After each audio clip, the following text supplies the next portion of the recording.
کیا آپ جانتے ہیں کہ سلطنت عثمانیہ کی بنیادی فتوحات میں وہ کون سی فتح تھی جس کی بنیاد پر سلطنت عثمانیہ نے 3 بر اعظموں پر 650 سال حکومت کی؟ آئیے آپ کو آج اس ویڈیو میں تفصیل سے بتاتے ہیں۔ وہ ایک شہر جو کبھی پوری بازنطینی سلطنت کا دارالحکومت ہوا کرتا تھا، وہ ایک شہر جسے دنیا کی کوئی طاقت فتح کرنے کا سوچ بھی نہیں سکتی تھی۔ پھر ایک ایسا محاصرہ شروع ہوا جو 3 سال تک جاری رہا۔ ایک نوجوان سلطان نے صبر، حکمت اور ایمان کی طاقت سے وہ ممکن کر دکھایا جو ناممکن سمجھا جاتا تھا، اور یہی فتح عثمان غازی کے اس درخت کی شاخوں والے خواب کی تعبیر تھی۔ اس سلطنت کی بنیادوں میں جو پتھر چنے گئے ان میں سے ایک پتھر یہ فتح تھی، ایک ایسی سلطنت جس کے عدل و انصاف اور مساوات کی وجہ سے دنیا میں امن و امان کا بول بالا ہوا۔ اس فتح نے عثمانی تاریخ کی کایا پلٹ کر رکھ دی، ایک ایسی فتح کا خواب جو حقیقت بنا جس کی کسی کو توقع نہیں تھی۔ یہ فتح تلوار کی طاقت سے زیادہ ایمان، صبر، حکمت اور قیادت کی فتح تھی، اور یہی وہ کامیابی تھی جس نے آگے چل کر قسطنطنیہ کی عظیم فتح کی راہیں ہموار کی۔ اس فتح نے دنیا کو یہ پیغام دیا کہ عثمانی سلطنت اب صرف ایک چھوٹی ترک ریاست نہیں رہی بلکہ ایک ابھرتی ہوئی عالمی طاقت بن چکی ہے۔ ایزنک شہر یہ وہ شہر تھا جسے دنیا کبھی نیکیا کے نام سے جانتی تھی۔ ایزنک کا قلعہ بازنطینی شان و شوکت کی علامت سمجھا جاتا تھا۔ یہی وہ مرکز تھا جہاں صدیوں پہلے عیسائیوں کے مشہور مذہبی تہوار اور اجلاس منعقد ہوا کرتے تھے۔ یہ شہر رومیوں، یونانیوں اور بازنطینیوں کی تہذیبی عظمت کا مرکز سمجھا جاتا تھا۔ ایزنک کی فسیلیں اتنی مضبوط تھیں کہ ان کو عبور کرنا آسان کام نہیں تھا۔ شہر کے ایک جانب بڑی جھیل تھی جبکہ دوسری جانب بلند و بالا دیواریں۔ بازنطینی سوچ بھی نہیں سکتے تھے کہ کوئی طاقت اس شہر کو فتح کر سکے گی، لیکن وہ شاید عثمانیوں کے جذبہ شہادت کو نہیں جانتے تھے جو ایمان، صبر اور جہاد سے بھرپور تھا۔ ایزنک کا یہ قلعہ کیونکہ جھیل کے کنارے واقع تھا، اور یہ جھیل قلعے کے اندر خوراک، اسلحہ اور فوجی کومک پہنچانے کا اہم راستہ تھا۔ ایک طرف ایزنک شہر کے اندر لوگ خوف و ہراس اور بھوک سے مقابلہ کر رہے تھے، تو دوسری جانب عثمانی افواج انتہائی سخت سرد موسم، بارش اور مسلسل جنگی دباؤ برداشت کر رہے تھے۔ یہ ایک جنگ نہیں تھی، یہ صبر اور استقامت کی آزمائش تھی۔ ایزنک کا قلعہ ایک ایسا قلعہ تھا جس کو ماہر رومی کاریگروں نے تعمیر کیا تھا، جس کی گلیوں میں سکندر اعظم کے سپاہیوں کے قدموں کے نشانات تھے۔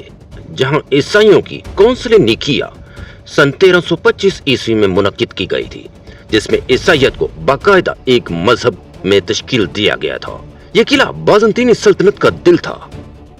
جب لاطینی صلیبیوں نے قسطنطنیہ پر قبضہ کیا تو بازنطینی شہنشاہ نے اسی ایزنک شہر میں پناہ لی تھی۔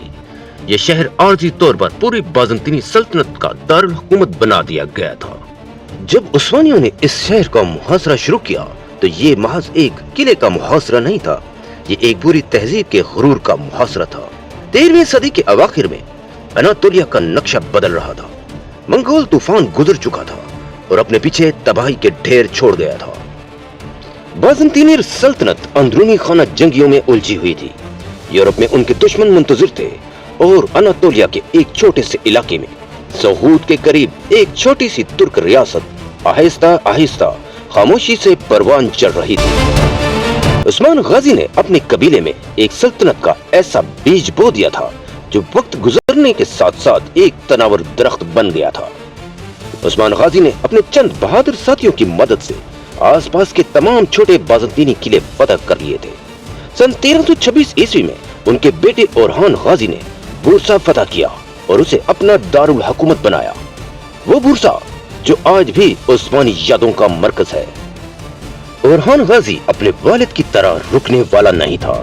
اس کی سوچ اپنے اجداد کی پیروی کرتے ہوئے ایک عظیم سلطنت کے قیام کی سوچ تھی۔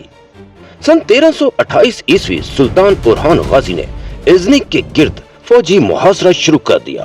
مضبوط دیواروں والے اس قلعے پر حملہ کئی جانی و مالی نقصان کا سبب بھی بن سکتا تھا، چنانچہ پوری تحقیق और मंसूबा बंदी के साथ मुहासरा शुरू किया गया।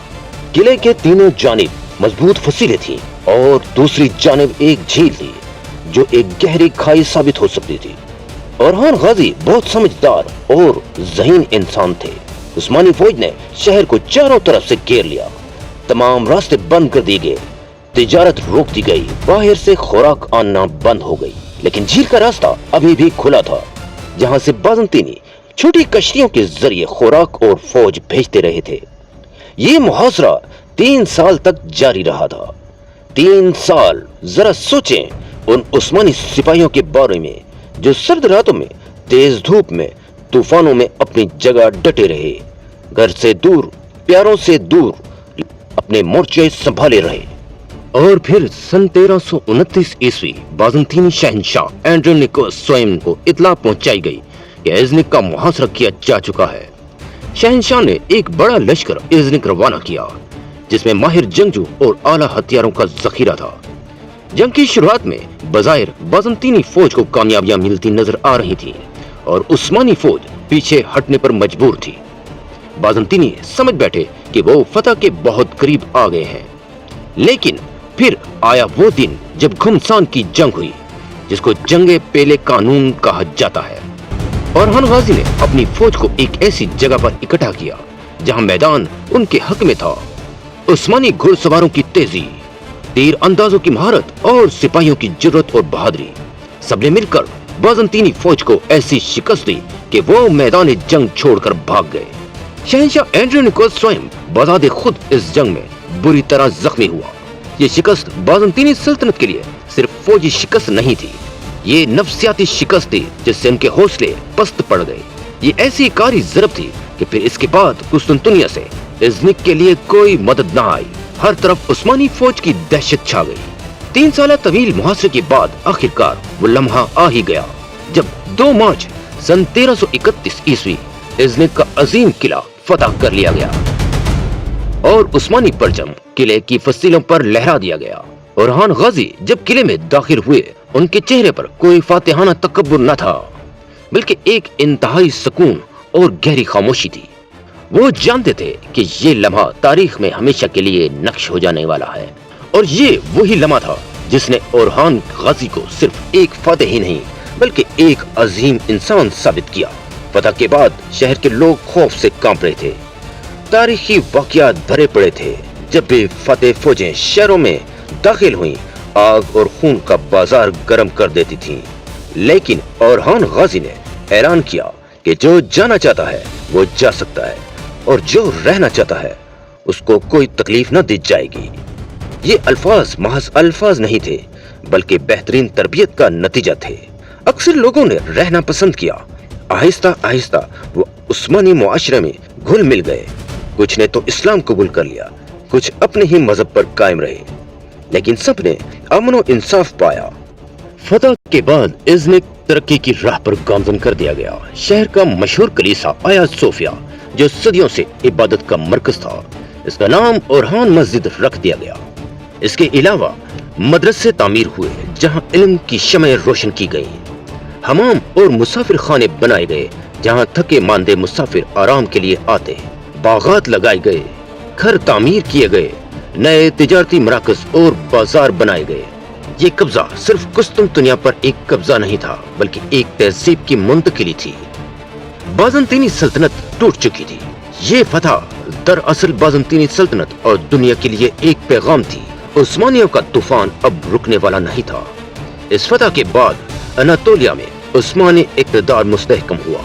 एक के बाद एक शहर फतह होते गए और फिर वो दिन भी आया सन 1453 ईस्वी जब सुल्तान महमद फातेह ने कुस्तुनतुनिया की दीवारों पर उस्मानी परचम लहराया। ये उसी तारीखी फतह का बुनियादी पत्थर था जो ओरहान गाजी ने सन 1331 ईस्वी में इज़्निक की फसीलों पर चुना था।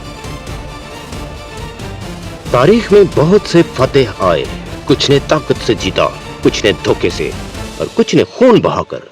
लेकिन ओरहान गाजी ने एक ऐसी नई मिसाल कायम की, सब्र, हिकमत और इंसानियत से लोगों के दिल जीत लिए। 3 साल तक मुसलसल मुहासरा जारी रखा गया, बगैर हिम्मत हारे, हौसला हारे और अपनी शिकस्त खोर्दा फौज को भी दोबारा खड़ा किया और उन्हें मायूसी से बचाया। फतह के बाद रहमदिली का मुजाहरा किया। यही अजमत, यही असल फतह थी। ये तारीख हमें सिखाती है कि कौमें ताकत से नहीं, किरदार से जिंदा रहती हैं। फतह इज़्निक सल्तनत उस्मानिया का वो पहला बड़ा कदम था जिसने तारीख का रुख मोड़ दिया था। आज की ये वीडियो उन तमाम गुमनाम सिपाहियों के नाम है जिन्होंने 3 साल तक इज़्निक की दीवारों के सामने डेरे डाले रखे और हिम्मत और हौसला न हारा। तो दोस्तों, ये थी आज की फतह इज़्निक की कहानी। अगर आपको वीडियो पसंद आई हो तो लाइक कर दें और चैनल को सब्सक्राइब करना बिल्कुल भी ना भूलिएगा। मिलते हैं एक और अच्छी दास्तान के साथ। अल्लाह हाफिज।